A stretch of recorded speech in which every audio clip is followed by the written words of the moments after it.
Bolehkah wanita haid meruqyah dirinya sendiri? Wanita haid, para ulama, jumhur ulama, dan ini pendapat imam yang 4 mengatakan boleh wanita haid untuk berzikir. Boleh juga membaca Al-Quran dengan tanpa memegang mushaf. Maka kalau begitu, kalau wanita tersebut meruqyah dirinya sendiri dengan zikir-zikir, boleh tidak? Boleh. Ya.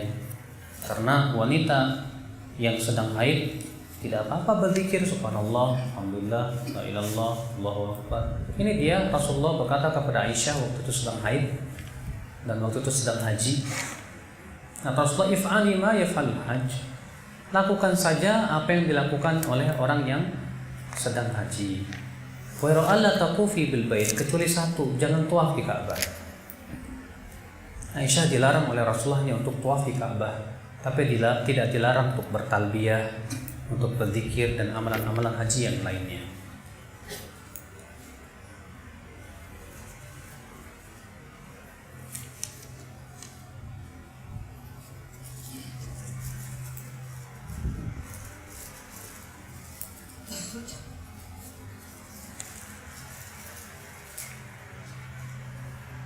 Jihad yang paling ibadah, jihad adalah ibadah yang agung. Bagaimana kita menjalankan di Indonesia sekarang?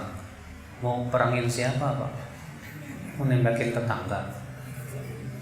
Akhi, jihad kata para ulama ada 4 martabat. Yang pertama jihad melawan diri. Yang kedua jihad melawan setan. Yang ketiga jihad melawan orang fasik. Dan yang keempat jihad melawan orang kafir. Al-Imam Ibnu Hajar Al-Asqalani dalam kitab Fathul Bari Syarah Sahih Bukhari ketika mensyarah bab jihad dalam Sahih Bukhari, beliau menyebutkan itu. Dan beliau menjelaskan adapun jihad melawan diri adalah dengan cara menjihadi diri untuk menuntut ilmu dan mengamalkan ilmu dalam kehidupan sehari-hari. Adapun jihad melawan setan adalah dengan mempelajari langkah-langkah setan. Adapun jihad dengan orang fasik yaitu dengan cara mendakwahi mereka supaya mereka kembali kepada Allah dan taubat. Adapun jihad melawan orang kafir, maka itu ada pembahasan khusus panjang oleh ulama.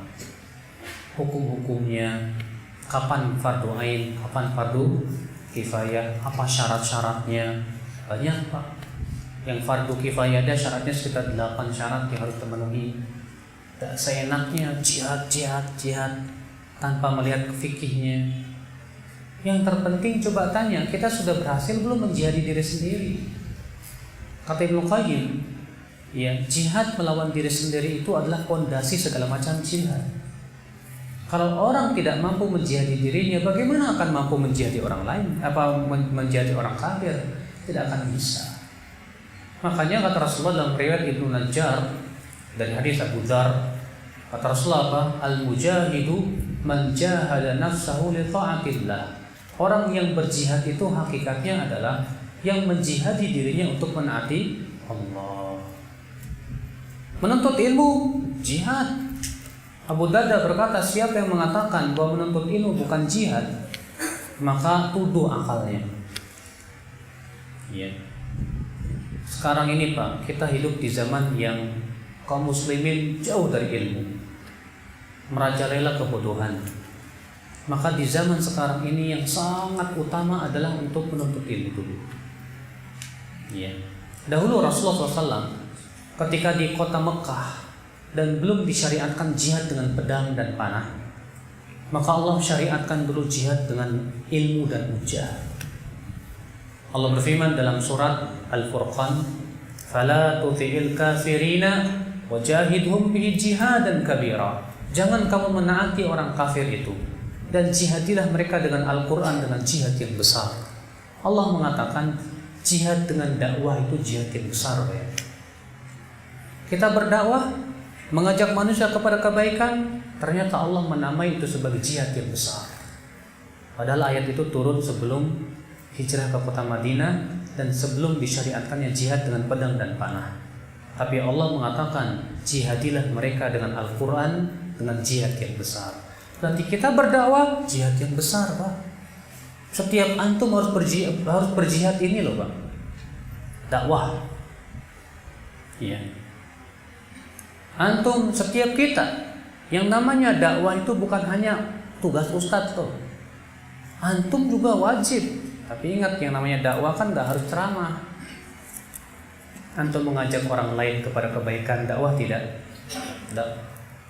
Coba bayangkan kalau setiap antum mendakwahi orang, ayo kita kembali kepada Allah, taubat kepada Allah, kita duduk di majelis ta'lim. Iya. Kalau ada orang yang mendatangkan hidayah melalui kita, sungguh besar pahalanya di sisi Allah Subhanahu wa taala.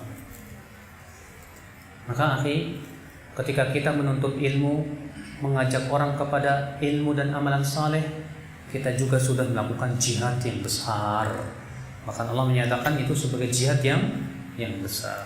Adapun tentang jihad perang, ini butuh fatwa ulama besar. Kapan disyariatkan, ada waktunya dan yang lainnya. Ya. Tak sembarangan.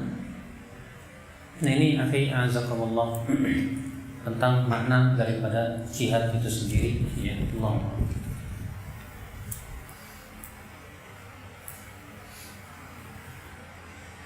Kalau ada orang yang niat sedekah dengan harapan balasan dunia tapi terkabul, gimana itu?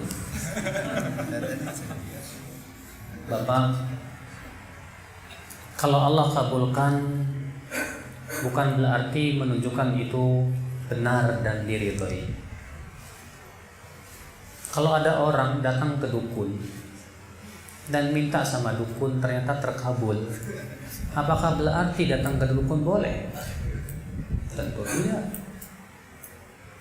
Bahkan Rasulullah mengatakan, man ata kahinan fasaddaqahu bima yaqul faqad kafara bima unzila ala Muhammadin SAW.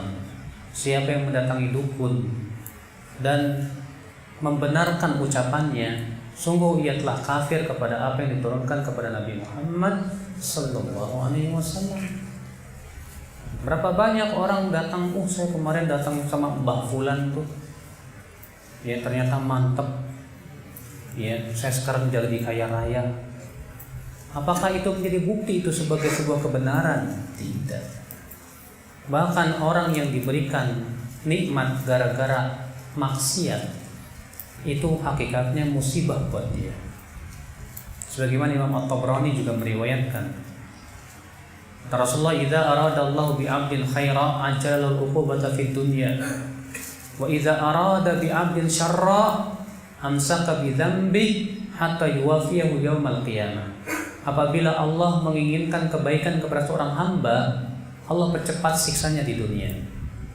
Dan apabila Allah menginginkan keburukan pada seorang hamba, Allah biarkan ia dengan dosanya sampai Allah balas nanti di alam kehidupan akhirat di neraka.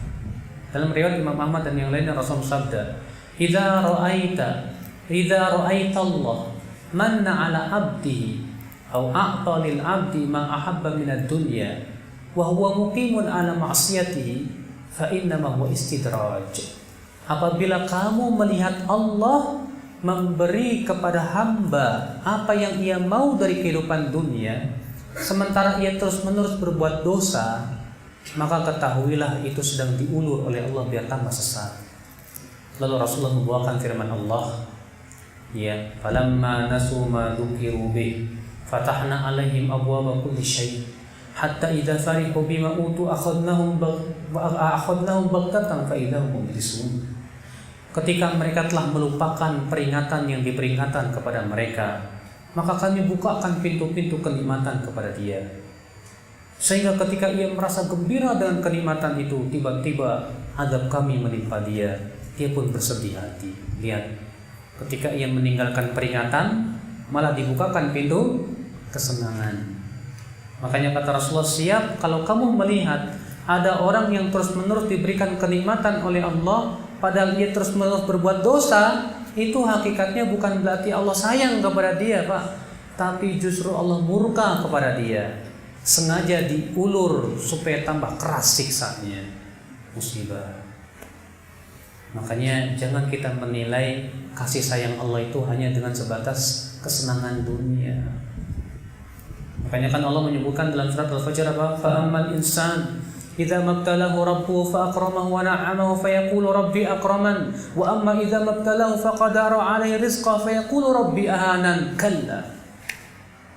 Adapun manusia apabila Allah memberikan kepada dia nikmat dan meluaskan rezekinya, dia berkata, Rabbku menyayangiku, Rabbku memuliakanku.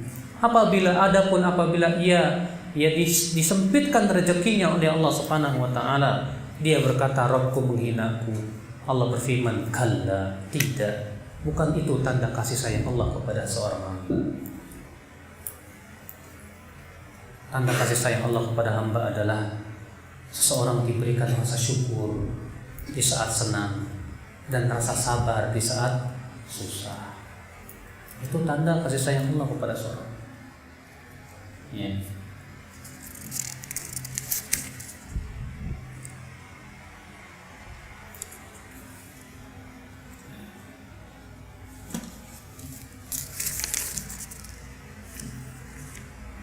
Orang yang paling jujur kepada Allah yang paling ikhlas. Sedangkan ikhlas amalan hati. Bagaimana kita bisa tahu bahwa diri kita ikhlas? Masa antum nggak tahu hati antum sendiri? Allah berfirman, balil insanu ala nafsi basira. Justru manusia yang paling tahu tentang dirinya. Antum bisa rasakan. Antum ketika beramal soleh itu mengharapkan pujian manusia tidak? Coba tanya. Makanya untuk ikhlas, kata Ibnu Qayyim, sebelum kita beramal tanya hati kita. Sebelum beramal tanya, saya beramal ini karena apa? Oh, karena mengharapkan wajah Allah semata. Alhamdulillah. Ketika beramal, awasi hati. Jangan sampai dia berkhianat. Itu insya Allah dengan cara seperti itu kita akan bisa ikhlas dalam amal ibadah kita, Pak. Iya. Maka dari itu kita bisa merasakan dan bisa tahu tentang keikhlasan diri kita. Setiap kita insya Allah tahu. Asal kita belajar apa itu riya, apa itu ya, sum'ah, apa sesuatu yang sifatnya syirik. Kita pelajari, dari situ kita akan mengetahui kita ini sudah ikhlas apa belum. Iya. Ikhwata Islam, azakumullah.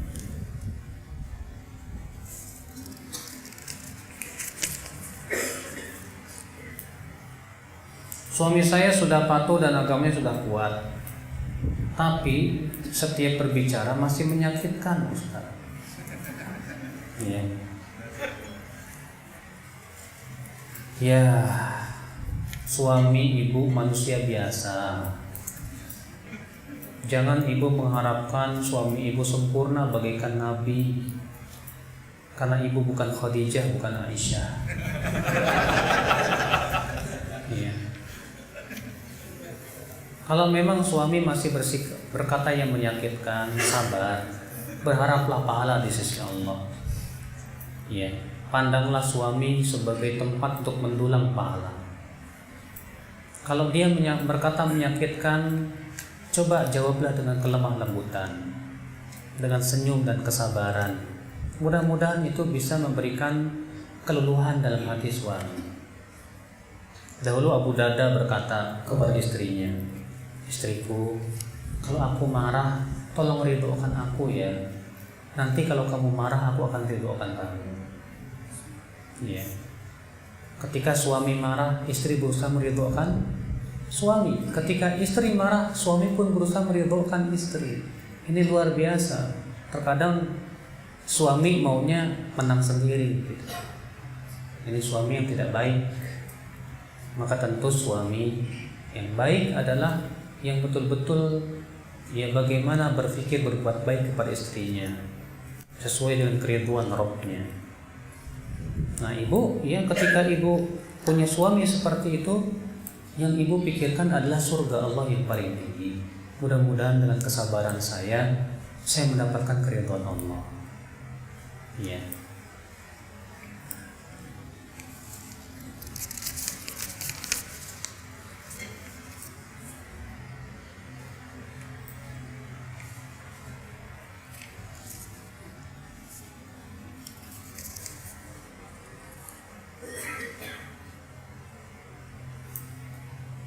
Ketika kita kerja dan masuk waktu sholat, meninggalkan pekerjaan sebelum waktu istirahat, bagusnya nanti saja istirahat berjamaah sama teman-teman. Ya. Kenapa? Pertama, bahwa sholat itu adalah waktunya muasa. Muasa itu ada jeda yang telah Allah berikan. Yang kedua, sholat berjamaah di masjid hukumnya tidak sewajib amanah yang dibebankan. Maka yang lebih baik nanti aja istirahat. Selama istirahatnya tidak keluar waktu ya. Istirahat misalnya zuhurnya jam 12 kurang, istirahatnya jam 12 pas. Ya udah tunggu 20 menit selesai baru istirahat, baru kita berjamaah bersama teman-teman. Gak masalah kata para. Saya dulu waktu kuliah di Madinah juga begitu. Ketika adzan berkumandang kami lagi masih belajar mengajar. Terus sampai jam 1 baru keluar sholat berjamaah baru. Dan ketika kami tanyakan kepada para ulama di sana, nggak masalah, ya itu tidak apa-apa, asal berjamaah. Allah.